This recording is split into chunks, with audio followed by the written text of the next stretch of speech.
وَلِلَّهِ الْأَسْمَاءُ الْحُسْنَى فَادْعُوهُ بِهَا۔ السلام علیکم ورحمۃ اللہ وبرکاتہ۔ نحمده ونصلی علی رسولہ الکریم، اما بعد فاعوذ باللہ من الشیطان الرجیم، بسم اللہ الرحمن الرحیم۔ رب اشرح لی صدری ویسر لی امری واحلل عقدۃ من لسانی یفقہوا قولی۔ الحمدللہ، آج ہم اللہ سبحانہ و تعالیٰ کے جس نام کے بارے میں بات کریں گے وہ ہے الخبیر، وہ ہستی کہ جو اپنی مخلوق کے بارے میں خوب باخبر ہے، اور خبر کا لفظ جو ہے یہ علم کے مقابلے میں زیادہ گہرا ہے۔ یعنی اللہ صرف جانتا ہی نہیں بلکہ اس کے ساتھ ساتھ ان کی پوری حقیقت بھی اس کے علم میں ہے۔ مثلا ایک انسان کی تمام تر کیفیات کو اللہ تعالیٰ جانتا ہے، اس کے ظاہر کو بھی، اس کے باطن کو بھی، اس کے منہ سے نکلنے والے الفاظ کو بھی، اور ان الفاظ کے پیچھے جو اس کی سوچ ہے، جو نیت ہے، جو ارادہ ہے، اس کو بھی۔ پھر اس کے جذباتی کیفیت، اس کی روحانی حالت، اس کی جسمانی کیفیت کیا ہے، یہ تمام باتیں الخبیر کو خوب معلوم ہوتی ہیں۔ پھر اسی طرح الخبیر وہ ہستی کہ جو سیاہ رات میں سیاہ پتھر پر سیاہ چونٹی کے چلنے کی چال تک سے باخبر ہے، یعنی اتنا باریک بین ہے اور اتنی زبردست خبر رکھنے والا۔ اس کی کائنات میں جتنی بھی مخلوقات ہیں وہ تمام کی تمام کس حال میں، کس کیفیت میں ہیں، کون اپنا کام اچھے طریقے سے کر رہا ہے اور کون اپنا کام ٹھیک طریقے سے نہیں کر رہا، کس کو باقی رہنا ہے، کس کو ختم ہو جانا ہے، ان تمام چیزوں کے بارے میں وہ خوب خوب جانتا ہے۔ ظاہر اور غیب ہر چیز کا خوب خبر رکھنے والا ہے۔ وہ یہ بھی جانتا ہے کہ اس وقت کیا ہو رہا ہے، آئندہ کیا ہونے والا ہے۔ ایسا مکمل علم، ایسی مکمل خبریں کسی اور کے پاس نہیں ہو سکتی۔ سورۃ الملک آیت نمبر 14 میں آتا ہے، الا یعلم من خلق وهو اللطیف الخبیر۔ بھلا وہ نہیں جانتا جس نے سب کو پیدا کیا، وہ بڑا باریک بین، خوب خبر رکھنے والا ہے۔ پھر اسی طرح انسان کے سارے اعمال ناموں کو بھی خوب جانچ پرکھ کرنے والا ہے۔ جو ان کے دلوں کے حال اور راز ہیں ان کو بھی وہ خوب جانچ لے گا۔ فرمایا وَحُصِّلَ مَا فِي الصُّدُورِ، اور جو دلوں میں ہے وہ ظاہر کیا جائے گا، جو سینوں میں ہے اس کی بھی اچھی طرح جانچ پڑتال کی جائے گی۔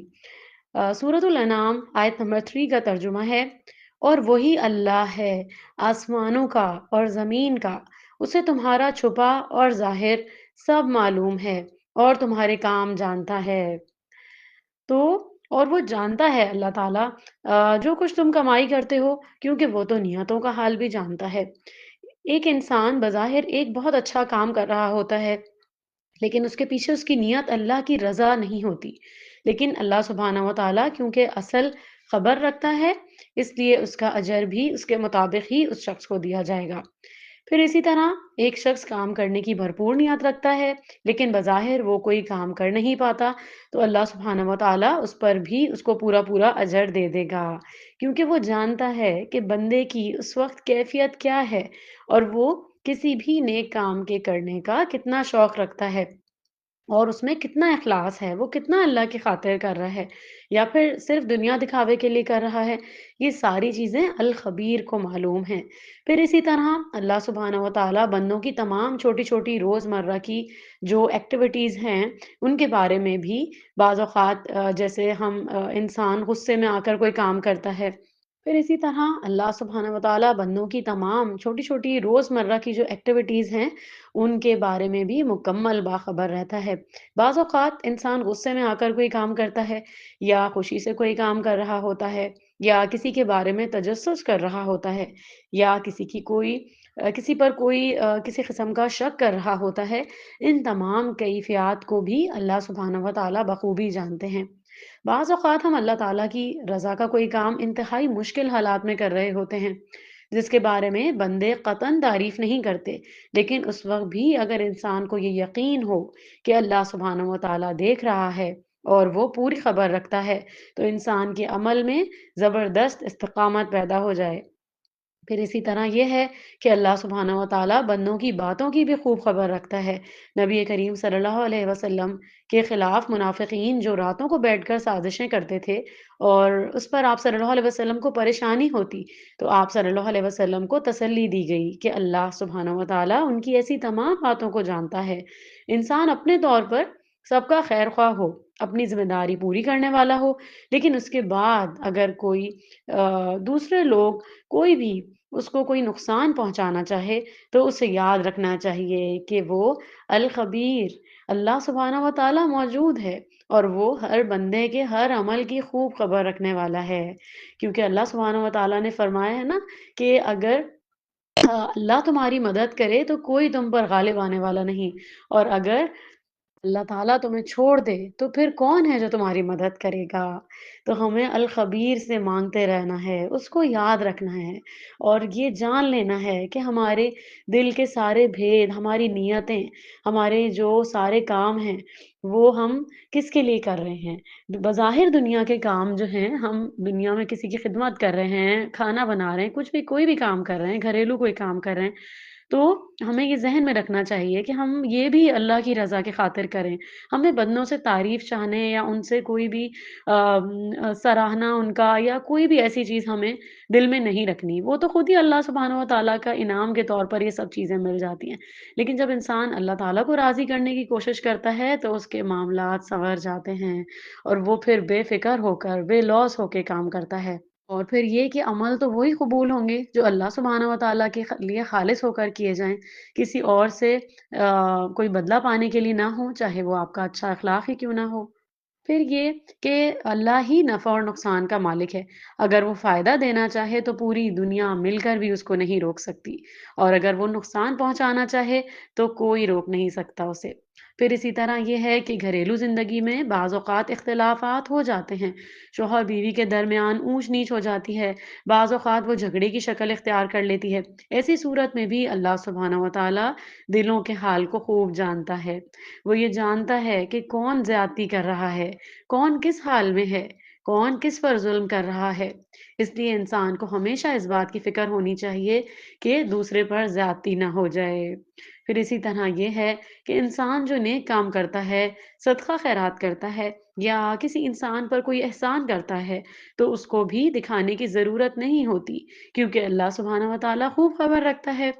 سورۃ البقرہ آیت نمبر 271 کا ترجمہ ہے: اگر تم بغیر اس کے دل میں نام و نمود کی خواہش ہو، کھلے طور پر خیرات کرو تو یہ بھی اچھی بات ہے۔ اگر پوشیدہ رکھو اور محتاجوں کو دے دو تو اس میں تمہارے لیے بڑی ہی بہتری ہے۔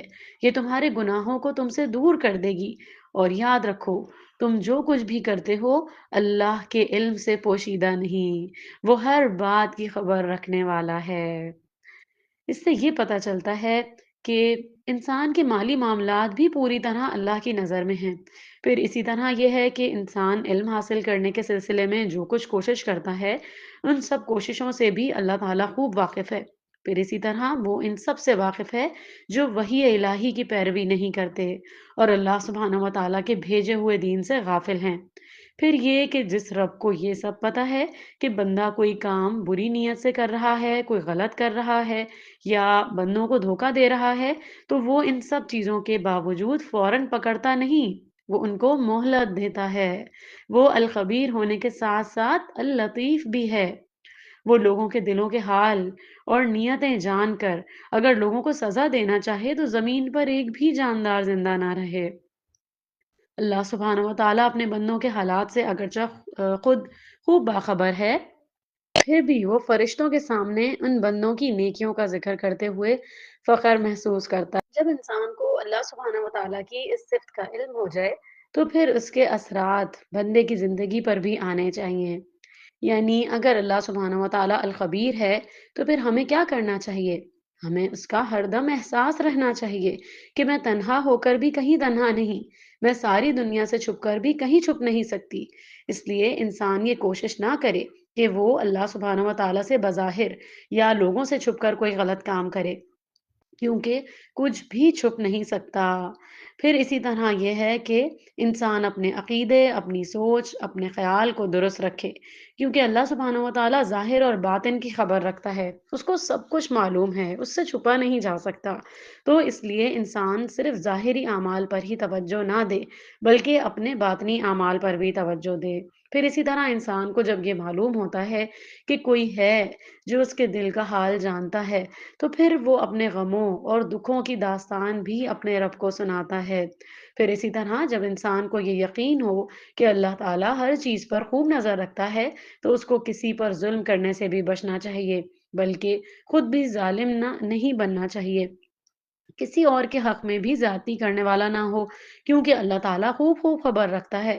پھر اسی طرح انسان اپنی نگاہوں کی بھی حفاظت کرے اور ان سے حرام چیزوں کو نہ دیکھے، کیونکہ اللہ سبحانہ و تعالیٰ نگاہوں کی خیانت سے بھی واقف ہے۔